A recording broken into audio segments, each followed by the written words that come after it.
Our Father in heaven, na ito po ang iyong mga anak at pakikinggan ang iyong mga salita. Dalangin namin, Panginoon, na marinig namin ang mga salita mo na mabuting salita para sa bawat isa sa amin. Even sa mga bahagi ng iyong salita na we're struggling to believe. We're struggling to accept dahil sa iba't ibang kalagayan namin sa buhay. Praying, Father, for the work of the Holy Spirit para ipaunawa po sa amin ang lahat ng gusto mong sabihin sa amin. And work through the preaching of your word for your glory and for our good. Lahat po ng ito, O Diyos, ay dalangin namin sa tayong pangalan na aming Panginoon at tagapagligtas ng si Jesus, ang lahat ay magsabi ng Amen. So pakibuksan po ang inyong mga Biblia. Huwag niyo pong isasarado ang inyong Biblia. Sa Matthew chapter 19. So ang pag-usapan po natin ngayon ay mula verse 10 hanggang verse 12. Binasa po kanina yung mula verse 3 dahil yun po yung naunang dalawang sermon na pag-usapan na po natin. Mula verse 3 hanggang verse 9. And then next week, we'll talk about verse 13 hanggang verse 15. So this is now the third sermon sa series po natin na Usapang Pamilya. So dun sa nakaraang dalawang bahagi ng sermon po natin sa series, ay nakita natin pareho yung ganda at hirap ng pag-aasawa. Bakit maganda? Maganda dahil maganda yung disenyo ng Diyos sa pag-aasawa. Bakit mahirap? Kasi dahil sa kasalanan na nasa puso ng tao na sumisira, bumabaluktot sa magandang disenyo ng Diyos. And sa nakaraang sermon 2 weeks ago, last week, we have a break sa Hebrews. Yung iba sa inyo ay napansin ko na hindi mapakali habang nakikinig kayo. Maganda naman, di kayo inaantok kasi dilat na dilat yung mata ninyo dun sa pinapakinggan ninyo. Pero merong ilan sa inyo na umamin sa akin at sinabi, Pastor, sa kalagitnaan pa lang ng sermon ay parang gusto ko nang umuwi at mag-walk out. And I know some of you find it difficult na pakinggan yung ilang parts ng sermon na yon. And salamat sa Panginoon. Thank you for your honesty in expressing yung mga ganong feelings habang nakikinig kayo sa salita ng Panginoon. Mahirap naman talagang pag-usapan, lalo na kapag problema sa relasyon, yung pag-uusapan po natin. Pero hindi lang ito natin dapat pag-usapan. Kailangan natin intindihin mabuti. Ano ba yung sinasabi ng salita ng Diyos tungkol dito? And every time the Word of God confronts us, it's really difficult for us. Kahit sa akin, it's difficult kasi matatamaan yung mga personal na bagay kahit sa relasyon namin na mag-asawa. So dahil maganda yung disenyo ng Diyos sa pag-aasawa, kaya natural sa mga tao na gusto na makapag-asawa. Siguro bihira lang yung mag-asabi na ayoko na mag-asawa. Pero dahil mahirap din yung buhay may asawa, kaya may mga singles na kahit gusto nila mag-asawa, pero nagdadalawang isip sila, o kaya ay natatakot na pasukin yung mahirap na buhay na yon. And may mga siguro ilan sa inyo na dating may asawa, pero wala nang asawa ngayon.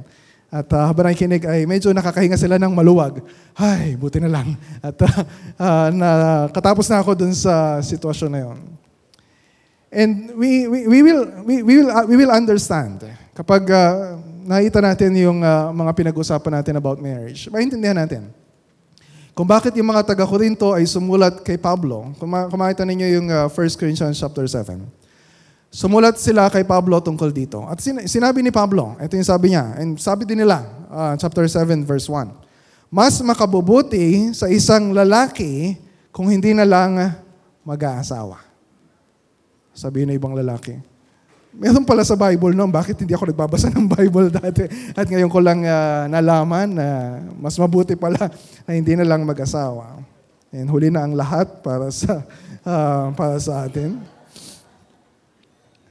And ganoon din sa text natin sa Matthew chapter 19.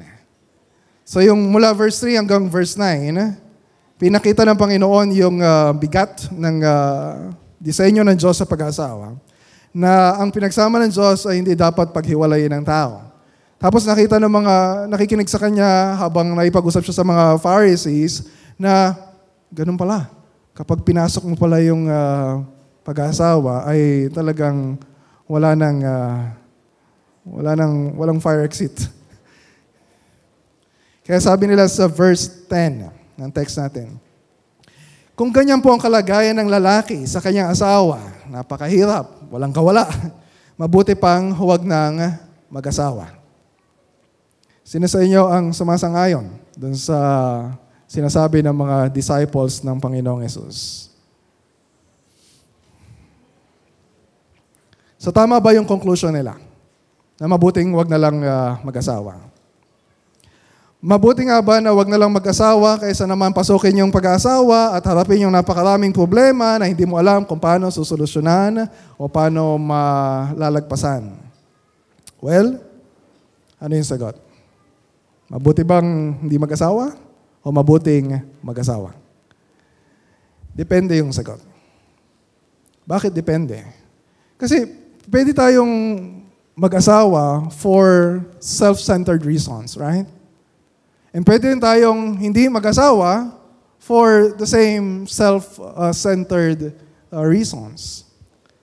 So, merong kailangang remedyohan doon sa pananaw natin sa kalagayan sa buhay o sa relasyon kung paano nating masasabi na yung kalagayan ba ninyo o yung relasyon ninyo ay mabuti o masama.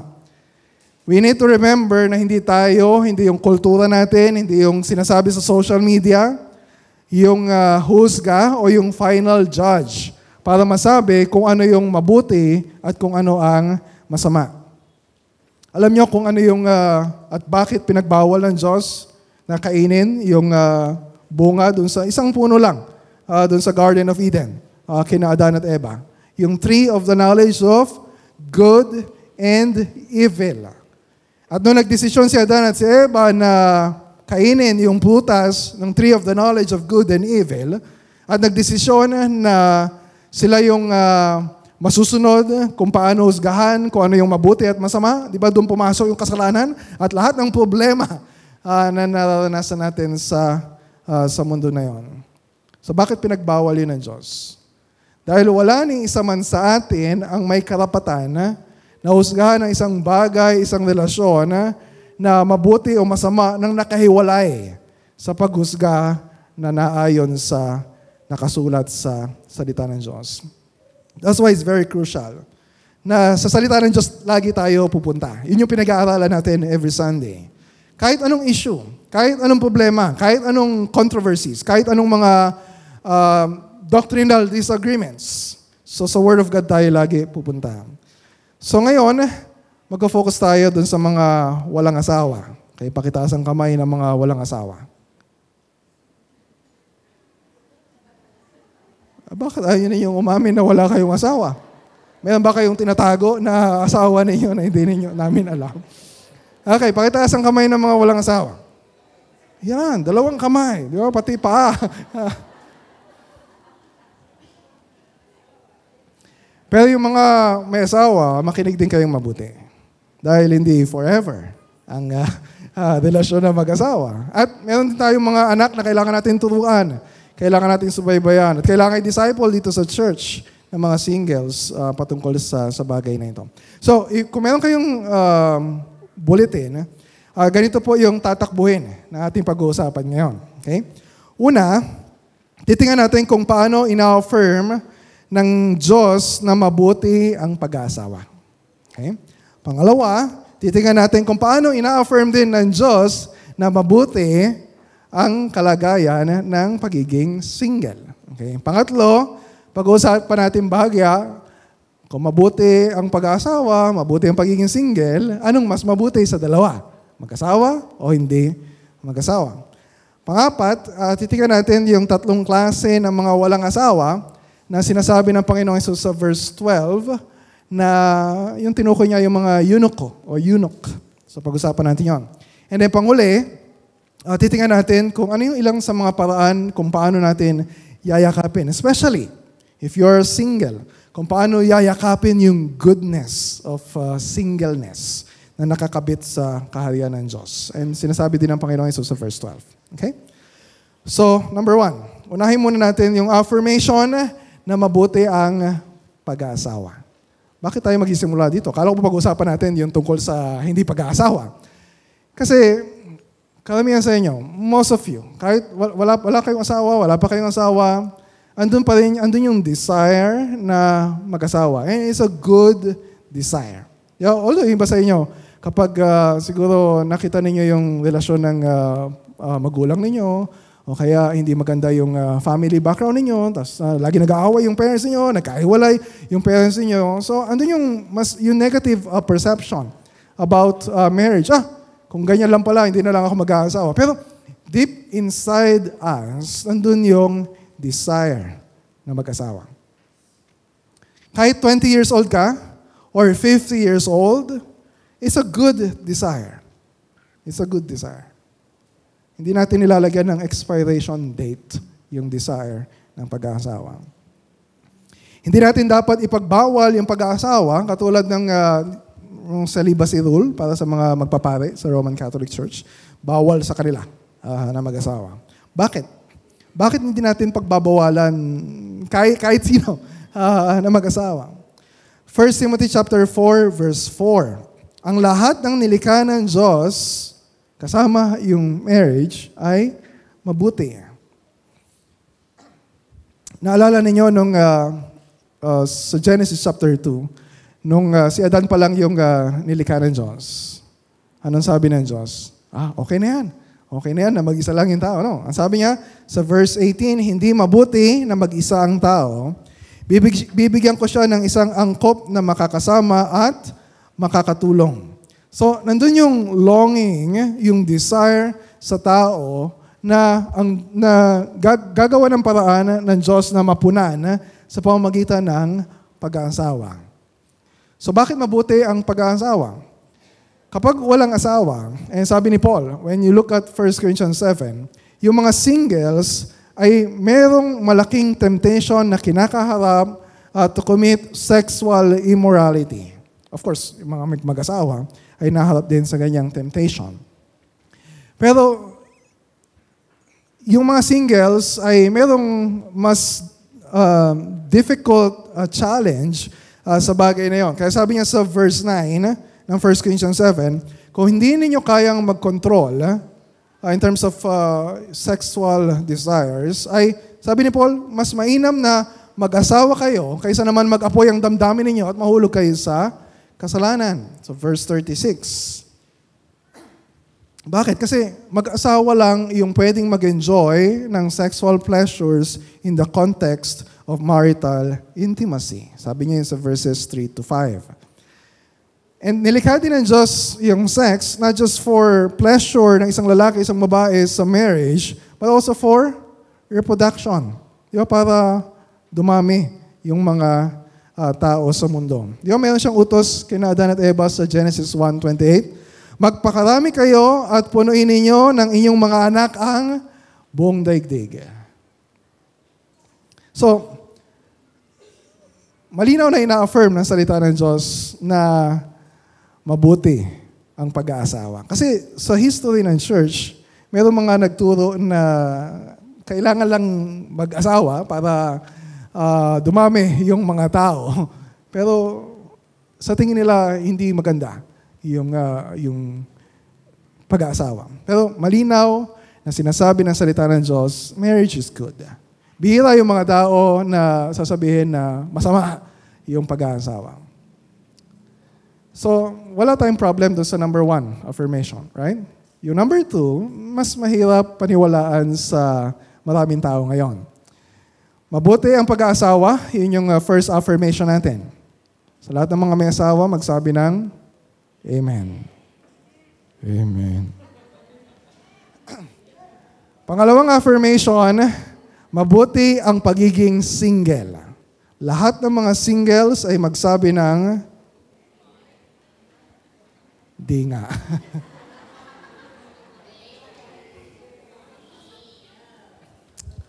So mahirap sa atin na paniwalaan yan. Bakit?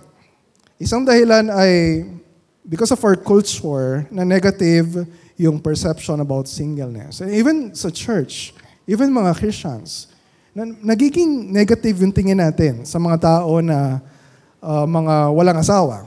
Diba? Andun pa rin yung pag-iisip na, magbibigay ako na ilang examples. Nandun yung pag-iisip, kapag single ka, hindi ka kompleto. You're not complete.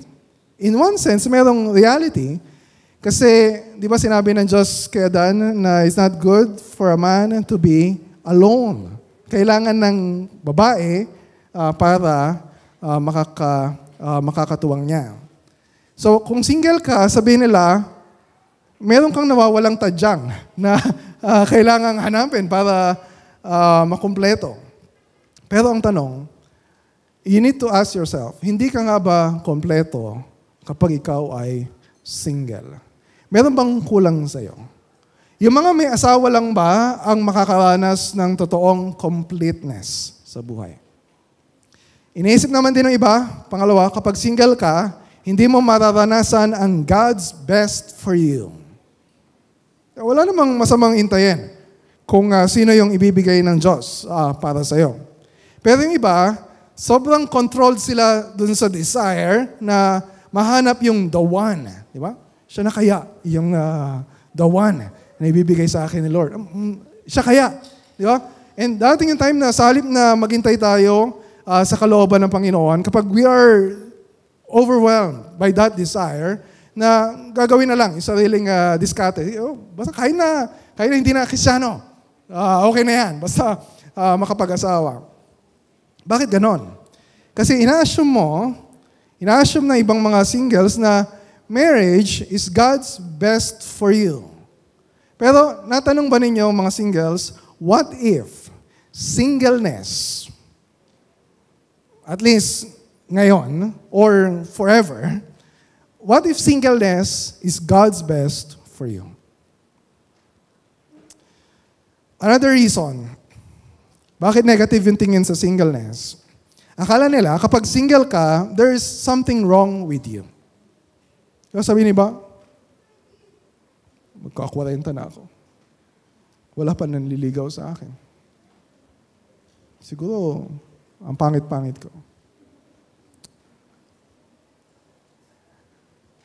It's a terrible feeling. Yung feeling na walang may gusto sa'yo, or you're unwanted, or yung ibang lalaki, siguro they feel na maybe I'm not man enough, or hindi pa ako responsible enough, or hindi pa ako financially stable enough para makapag-asawa. So inisip na iba kung maging kasing ganda lang sana nila ako, maging kasing gwapo lang sana ako nung artista na yon. So kapag single ka ngayon, especially 40 years old ka na, 50 or 60, and you're still single, ibig sabihin ba, hindi ka makapag-asawa because there's something wrong with you? Maybe, pero maybe not. Okay? Sabihin na ba ng iba, kapag single ka, hindi ka magiging masaya. Magiging miserable ang buhay mo.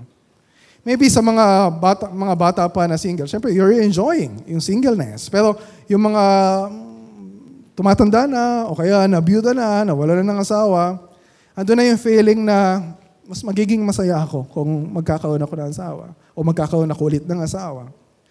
Siguro mawawala yung feeling of loneliness na nararamdaman ko kung may asawa na ako. Pero hanggat wala akong asawa, magiging miserable yung buhay ko. And that's a lie. Nagaling sa kaaway.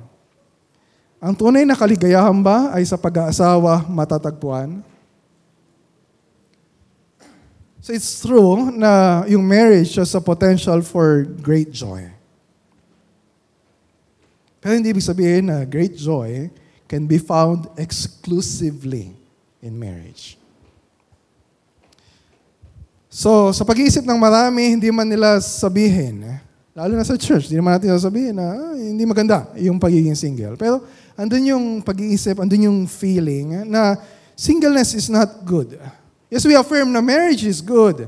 Marriage is very good. Pero hindi ibig sabihin na ang kabaligtaran noon ay singleness is bad. Singleness is very bad or negative. Or yung singleness ay preparation lang para sa pag-aasawa. No.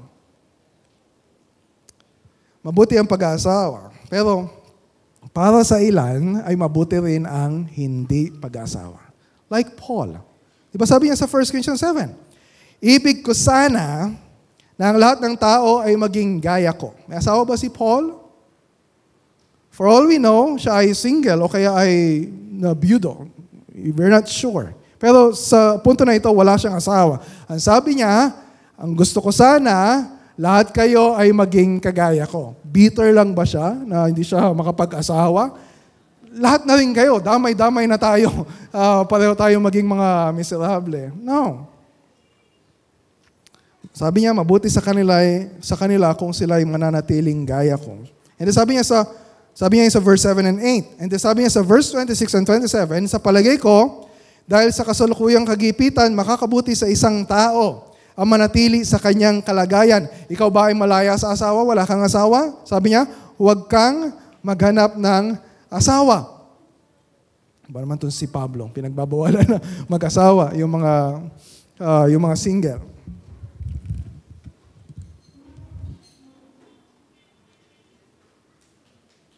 In verse 38, hindi naman sinasabi na masama na mag-asawa. Kasi sabi niya sa verse 38, kahit ang magpakasal sa kanyang nobya ay gumagawa ng mabuti. At ang umiiwas mag-asawa ay gumagawa ng higit na mabuti. So bakit nasabi ni Paul na mabuti? At sa ibang pagkakataon na higit na mabuti, yung hindi pag-asawa. Sabi niya sa verse 26 at verse 28, dahil sa kagipitan o kahirapan ng panahon. Isipin niyo kapag wala kang asawa. Di ba yung mga may asawa? Isipin niyo yung buhay. Paano kaya kung wala akong asawa ngayon? Di ba? Hindi ko kailangang bumili ng diaper. Hindi ko kailangang magpaaral ng mga anak. Hindi ko kailangang mangupahan ng malaking bahay. Hindi ko kailangang magpakain ng marami. Paul was speaking in practical terms. Na sinasabi niya, mas kaunti ang aalalahanin ninyo sa buhay. Hindi ibig sabihin, wala na kayong aalalahanin sa buhay. Pero ibig sabihin, hindi ninyo aalalahanin yung mga inaalala ng mga may asawa at mga anak. So sabi ni Paul, practically speaking, isipin ninyo, mabuti ang kalagayan ninyo ngayon ng mga singles.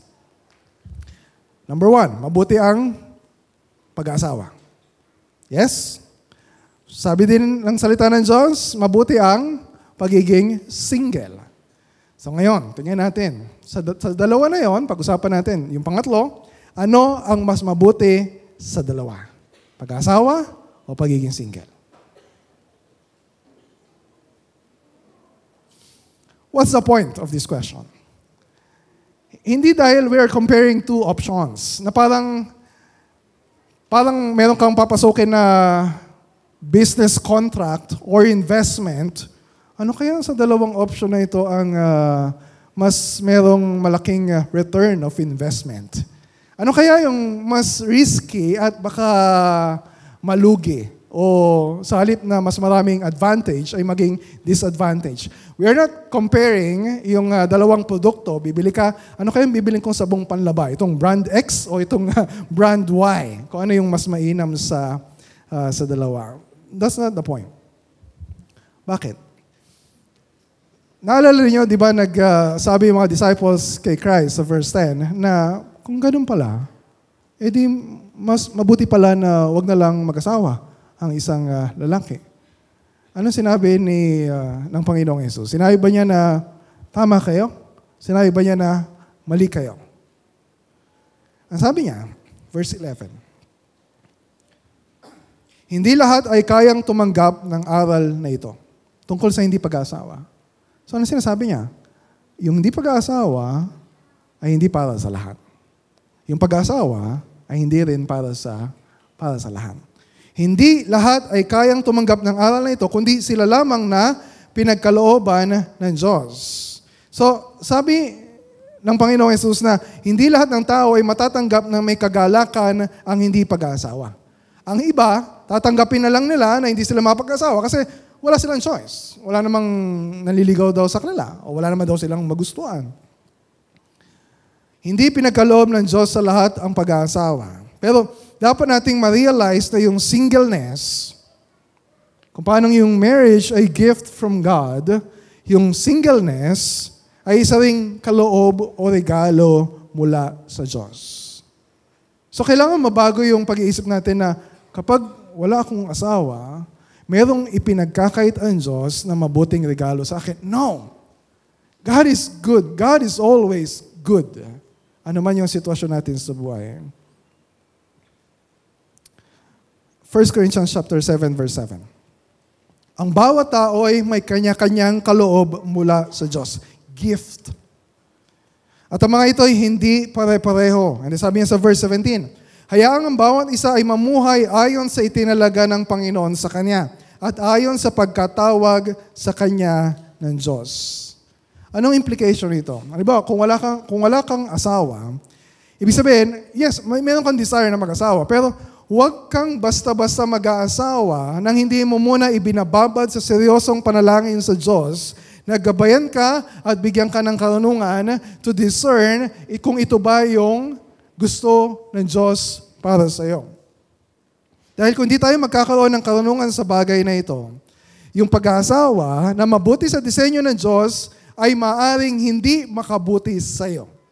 And ganoon din, yung pagiging single na mabuti sa disenyo ng Diyos sa iyo ngayon ay maaari din na hindi makabuti sa iyo kapag hindi natin ito ay binababad sa panalangin. And if we will not ask God for wisdom. So mas mabuti ang pag-aasawa para sa iyo kung tinawag ka ng Diyos na mapangasawa kung sino ang gusto niya para sa iyo. Kaya I'm not saying na nakalagay sa Bible kung sino yung mapapangasawa ninyo o sino yung sasagutin ninyo na nanliligaw sa inyo. We take this by faith, yung kalooban ng Panginoon sa bagay na ito. Pero yung desisyon na mag-asawa ay hindi makakabuti sa iyo kung ang nais pala ng Diyos sa iyo sa ngayon ay manatili na walang asawa o wala munang asawa. Kasi kung sa sarili natin tayo magpapasya, we will not ask the Lord for wisdom. Hindi tayo magko-consult sa mga elders in church, sa mga ante, kuya sa church, and we will decide by ourselves. Pipiliin lang natin kung sino yung gusto natin. Hindi ba dapat kung sino talaga yung gusto natin, yung pinipili natin? That's why may mga nag-aasawa ng unbeliever. O nag-aasawa for selfish reasons. Ayoko na sa bahay na ito. Ayoko na sa mga magulang ko. Di ba? Para makatakas ako ay mag-aasawa ko. So mas mabuti ang pag-aasawa kung yun ang pagkakatawag ng Diyos para sa iyo. Mas mabuti din ang pagiging single kung yun ang pagkakatawag ng Diyos sa iyo. Pero kung iniiwasan mo lang yung responsibility na kaakibat ng may asawa, yung responsibility na kapag magkakaanak ka, ay maraming bagay na hindi ka na magagawa na nagagawa mo kapag single ka. If that's the reason why you're not getting married, then you're doing that for selfish reasons. So ano yung point dito? Nung pangatlong pinag-uusapan natin, mas mabuti ba yung pag-asawa o mas mabuti yung pagiging single? That's not the point. Kung ano yung better dun sa dalawa. Kasi we need to realize, merong something sa pag-aasawa na nagre-reflect ng kaluwalhatian ng Diyos. Meron ding something sa pagiging single na sumasalamin sa kaluwalhatian ng Diyos. Ano yung pinakapunto ng lahat?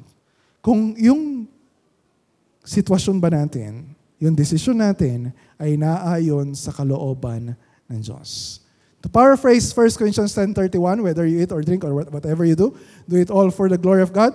Whether you are married or not married, Do it all for the glory of God. Yun ang pinakamahalaga sa lahat. So anong implication nito? So we're not answering yung question kung ano yung mas mabuti sa dalawa. Kasi both are good sa design ng Panginoon. So meron itong implication. Yung mga may asawa,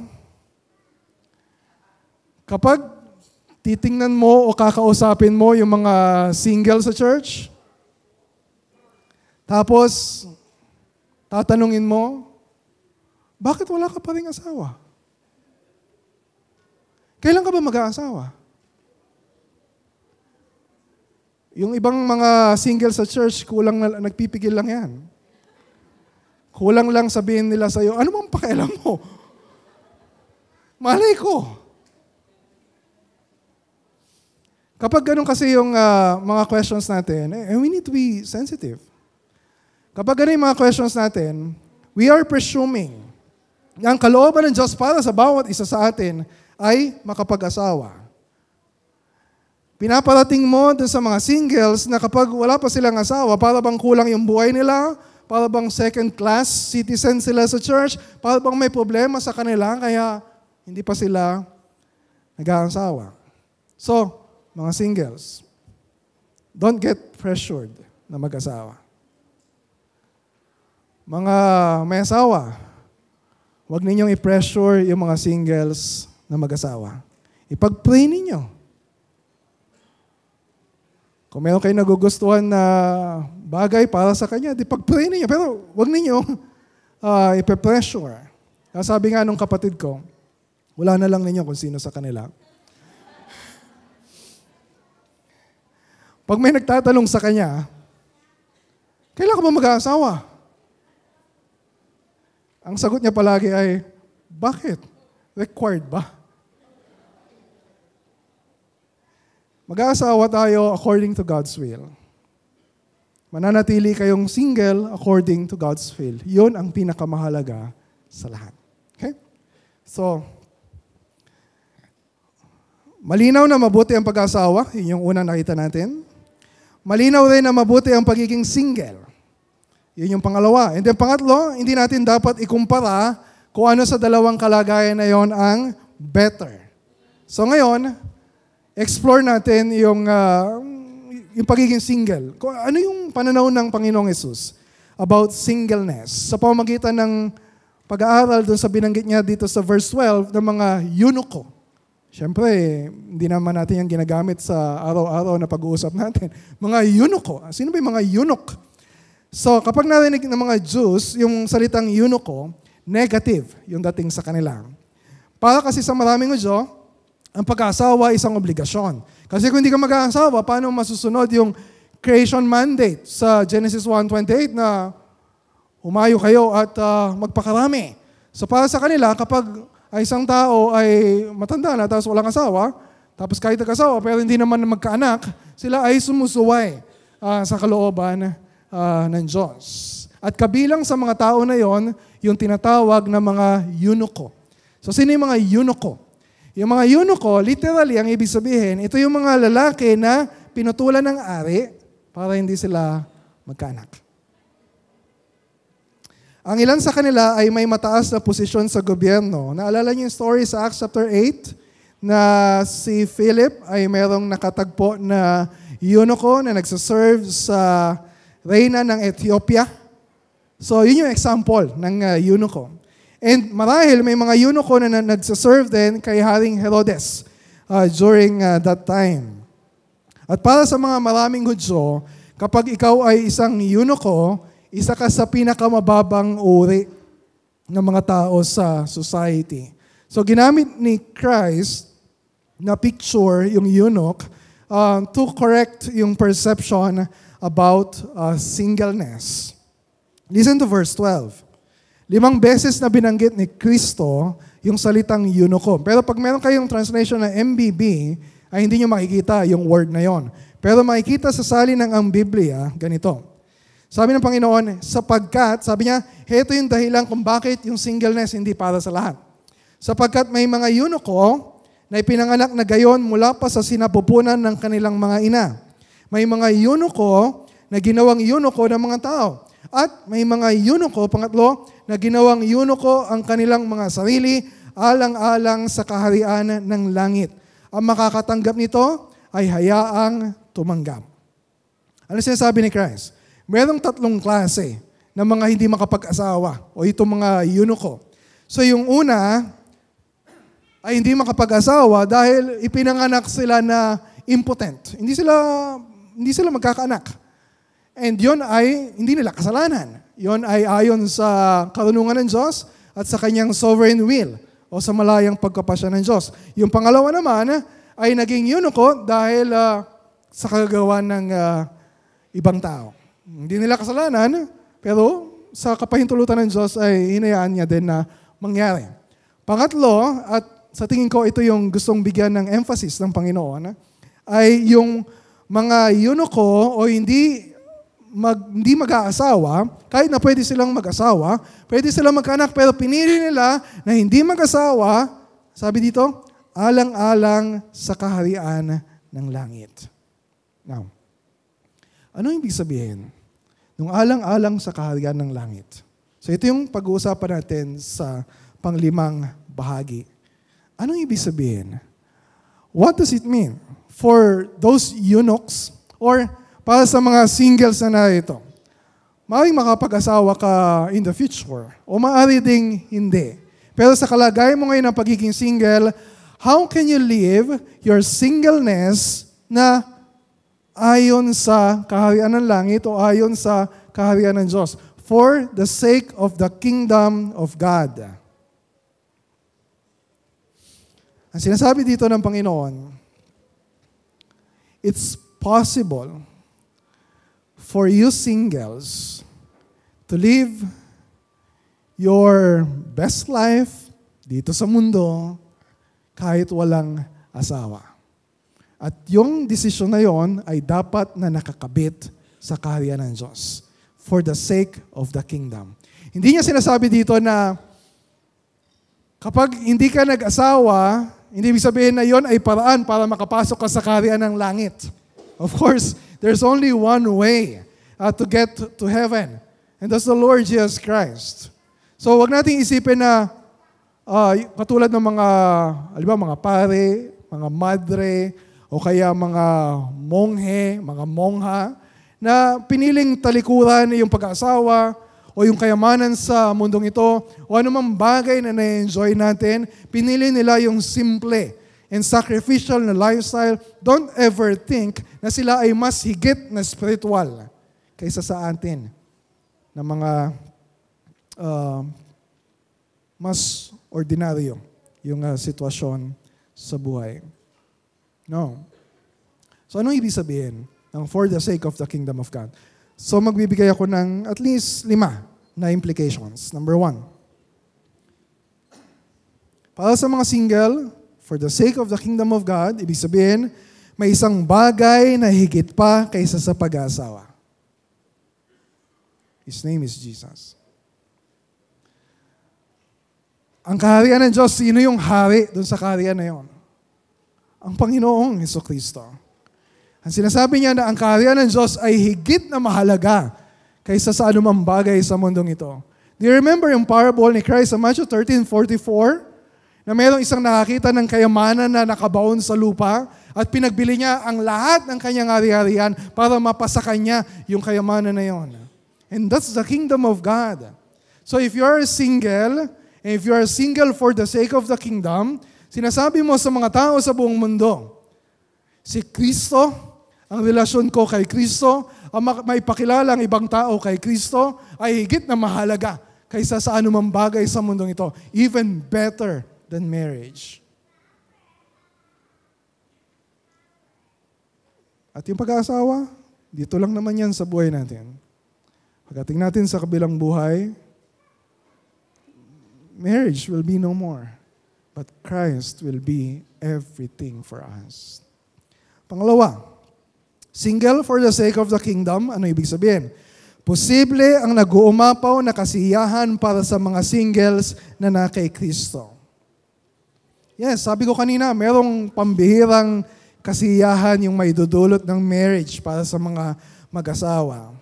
Pero do we realize na si Paul, na nagsulat ng maraming sulat sa New Testament, ay higit na masaya kaysa sa maraming mga mag-asawa sa atin ngayon, kahit siya ay walang asawa.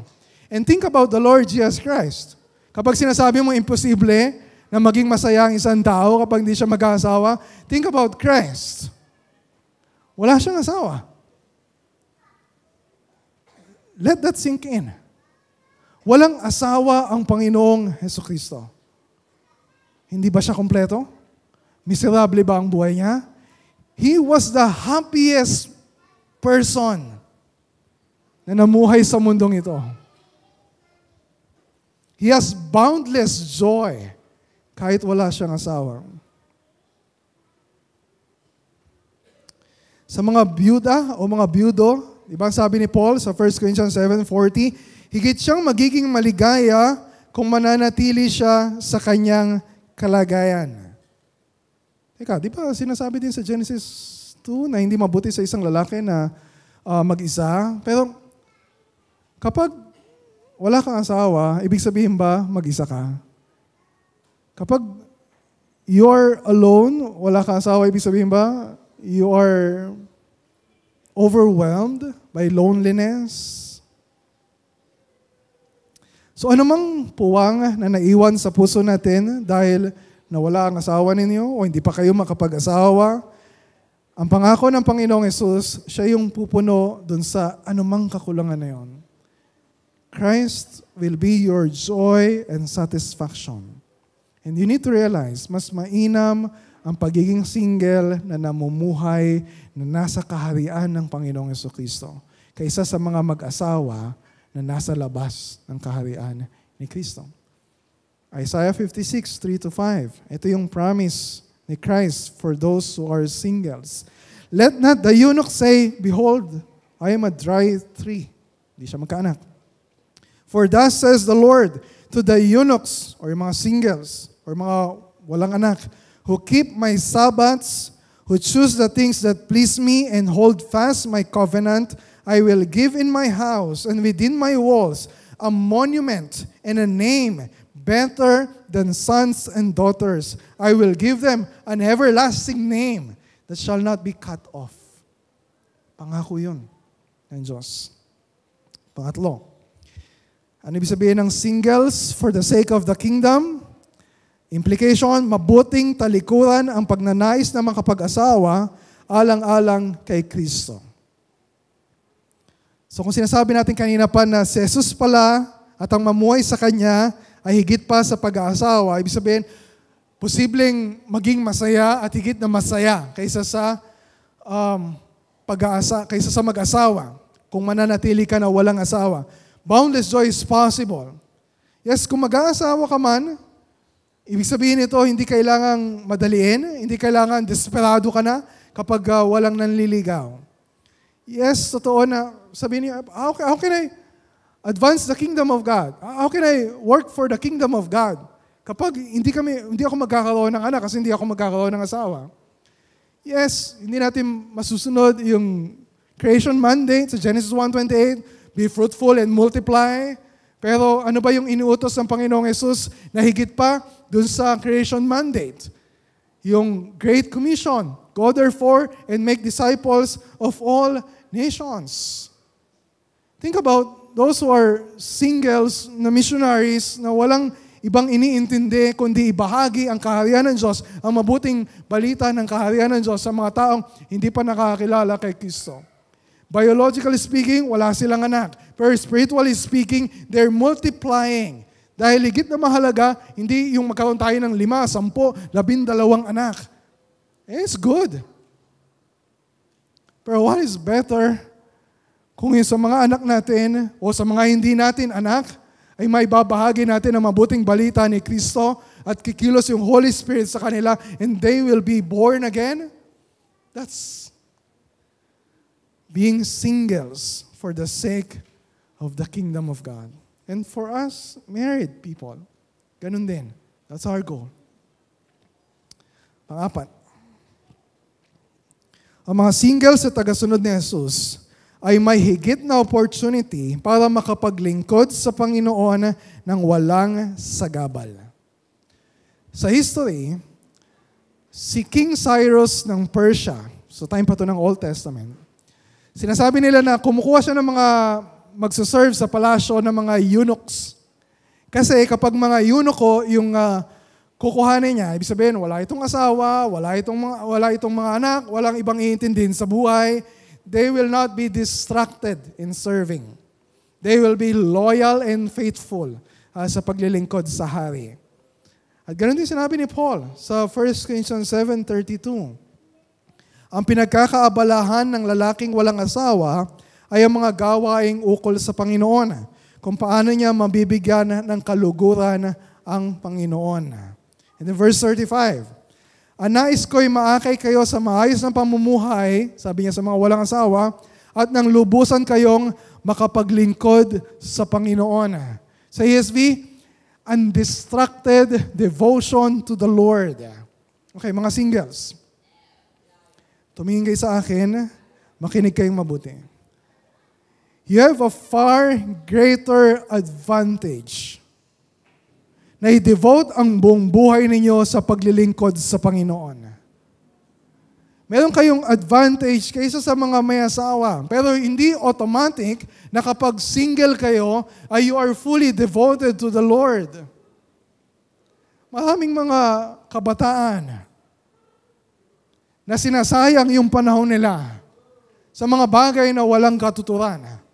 Na sinasayang yung panahon nila sa pag-aambisyon sa mga bagay sa mundong ito na yun yung makuha nila na katulad ng pinapangarap ng mga tao sa mundong ito. And so many young people, many single people are wasting their lives. Only one life will soon be passed. Only what's done for Christ will last.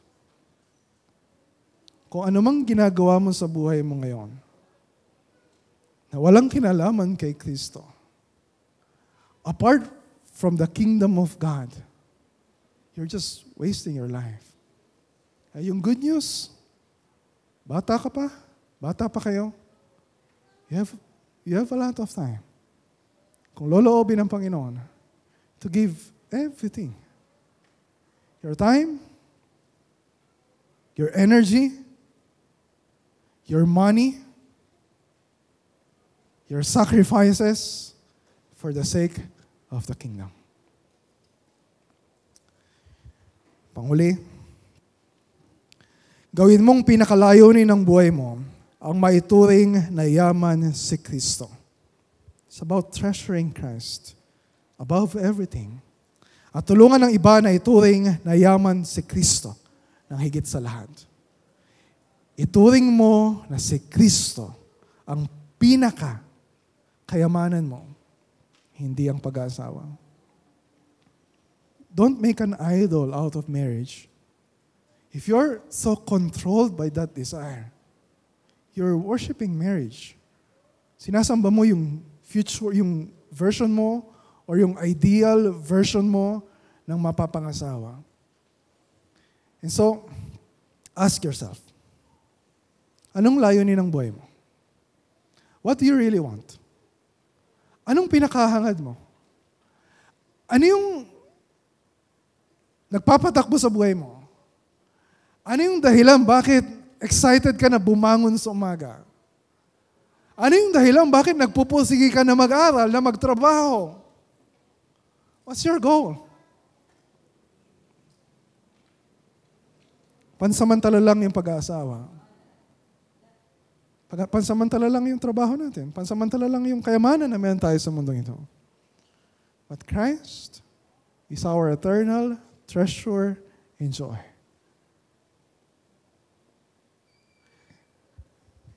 Hindi lahat makukuha natin sa pag-aasawa. Sa mga may asawa, we know that. Sasabihin natin sa mga walang asawa, malalaman nyo din. Ayaw yung maniwala sa amin. You'll get married, you'll get disappointed. You'll get heartbroken. Para iparealize sa atin ng Panginoon That's not your eternal joy. That's not your eternal treasure. Ano mang hindi may bibigay sa iyo ng mga tao, and we are all finite human beings.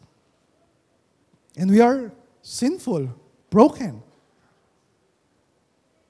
Walang posibilidad na may bibigay natin sa asawa natin, o ng asawa ninyo sa inyo, o ng mapapangasawa ninyo sa inyo. Yung pinakahangad natin sa buhay natin. Only Christ can satisfy our hearts. And so pansinin ninyo, yung 5 binanggit ko, ano ibig sabihin ng pagiging single for the sake of the kingdom of God? Lahat ng 5 na yon ay nakakabit kay Kristo. Number 1, may isang bagay na higit pa kaysa sa pag-aasawa. Sino? Jesus. Pangalawa, posible ang nag-uumapaw na kasiyahan para sa mga singles na nakay Kristo. Pangatlo, mabuting talikuran ng pagnanais na makapag-asawa alang-alang kay Kristo. Pangapat, ang mga singles sa tagasunod ni Jesus ay may higit na oportunidad para makapaglingkod sa Panginoon ng walang sagabal. Number 5, gawin mong pinakalayunin ng buhay mo ang maituring na yaman si Kristo at matulungan ng iba na ituring na yaman si Kristo. It's all about Christ. So my hope, my prayer para sa lahat sa inyo, may asawa, walang asawa, wala nang asawa, gusto pang mag-asawa, for all of us, na magkaroon tayo ng transformed perspective tungkol sa pag-aasawa at tungkol sa pagiging single. It's not my opinion. Ito yung sinasabi ng salita ng Diyos. Ano yung nangingibabaw na utos dun sa nakaraang 2 sermon? Verse 6 ng Matthew 19. Ang pinagsama ng Diyos ay huwag paghiwalayin ng tao. Alam ba ninyo dito sa verse 12, sa text natin ngayon, ay meron ding inuutos ang Panginoon. Ang sabi niya, sa dulo ng verse 12, last sentence, hayaang tanggapin ang aral na ito ng may kakayahang tumanggap nito. Yung aral na sinasabi niya tungkol sa pagiging single, yung aral na sinasabi niya tungkol sa pag-aasawa, at sa mga nag-i-struggle sa relasyon nila sa kanilang asawa. Ang sabi ng Panginoon, hindi lahat ay able to receive this, sabi sa English, at kayang tanggapin sa puso nila. Yung tanggapin na single ako ngayon, may asawa ko ngayon, with contentment, with joy, with faith, and confidence in God, na tama, at mabuti yung ginagawa niya sa akin. Hindi lahat kayang tanggapin yung mga bagay na yon. Sa mga wala kay Kristo, if you're still outside of Christ, it's impossible. It's impossible to live your single life with that kind of joy. Sa mga may asawa na wala kay Kristo, it's impossible to enjoy yung fullness of joy sa marriage if you are outside of Christ. Pero sa atin ang mga tagasunod ni Kristo, posible. Posible dahil sa Diyos. Same chapter, Matthew 19. Naalala niyo yung story ng lalaking mayaman na lumapit kay Jesus? So, hindi siya sumunod kay Jesus. Tumalikod siya kay Jesus. Tapos, nag-usap sila ng mga disciples niya. Sabi ng mga disciples niya, imposible sa isang mayaman na makapasok sa kaharian ng Diyos. And sabi ni Christ, verse 26, imposible ito sa tao, pero sa Diyos ang lahat ay posible. Imposible para sa atin. Of course, yung context, yung salvation. Pero this is also applicable sa perspective natin about marriage, about relationship. Na para sa atin na pinahahalagahan ang sarili natin. Yung kayamanan natin, yung relasyon natin, yung pamilya natin, nang higit pa sa kaharian ng Diyos, imposible na tayo ay makaranas ng kaligtasan, lumapit sa Diyos, magkaroon ng malapit na relasyon sa Diyos, makapasok sa kaharian ng Diyos. Pero yung imposible sa tao ay ginawang posible ng Diyos through the work of the Lord Jesus Christ. So anong ibig sabihin? Ibig sabihin, para sa kalagayan natin ngayon, Whether you are single or you're struggling sa marriage or hindi mo alam kung ano yung confidence mo para makapagpatuloy ka na faithful sa marriage.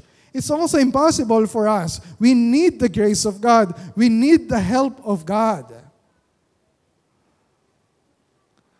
Ano yung pangako sa atin ng Diyos? Kapag pahahalagahan natin ang kaharian ng Diyos ng higit pa sa lahat ng bagay na ito, higit pa sa asawa natin, higit pa sa mga anak natin. Matthew 19 verse 29. At ang sino mang nag-iwan ng mga bahay, walang bahay, mga kapatid na lalaki, o mga kapatid na babae, o ama, o ina, o mga anak, o mga lupa, alang-alang sa aking pangalan, for the sake of my name, for the sake of the name of Christ, ay tatanggap ng makasandaang ulit at magmamana ng buhay na walang hanggan. If we are in Christ, ang sabi niya, 100 ulit ng kaligayahang matatanggap natin kapag tayo ay mag-aasawa, o kapag tayo ay magiging mayaman, o kapag tayo ay magkakaroon ng sariling bahay. The joy we have in Christ is much, much greater. Pangako yan ng Diyos. So yung question sa atin, naniniwala ka ba na tinutupad niya yung kanyang pangako? Mahirap mag-asawa. Mahirap din maging single. Matrabaho ang mag-asawa at pagtrabahuhan na manatiling tapat sa relasyon sa asawa hanggang sa katapusan. Matrabaho na ayusin ang problema ng mag-asawa. It's so messy, it's so complicated. Matrabaho din ang pagiging single. To stay sexually pure, to stay faithful to the Lord in your singleness and joyful and content and grateful in your singleness. Sabi ko kanina, para sa mga wala kay Kristo, that's impossible. But for those who are in Christ, pangako sa atin ng Panginoong Jesus, our King Jesus, ito yung promise niya. There is grace, much grace. May pagkakaloob sa atin ng Panginoon. For those of us who will commit to follow Christ and live our lives for only one thing, for the sake of the kingdom of heaven. Let's pray.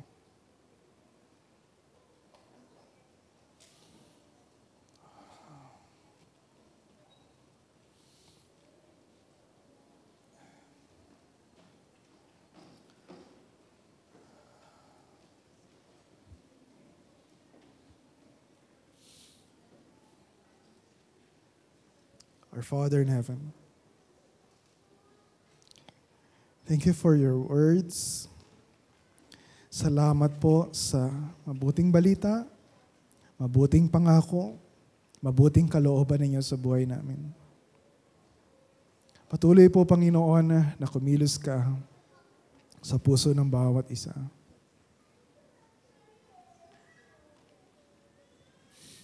Para sa amin na hindi kontento sa kalagayan namin sa buhay. Para sa amin na pinagdududahan ang kabutihan mo. May these promises help us embrace the life you have called us to live.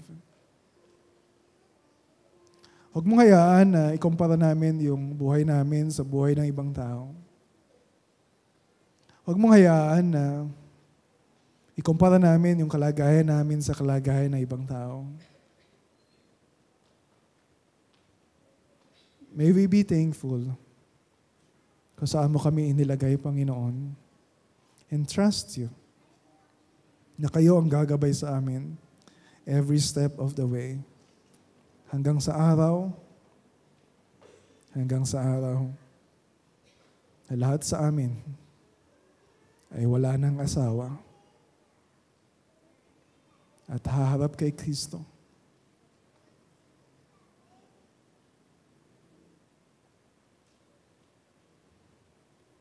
Na walang kapintasan at may napakalaking kagalakan.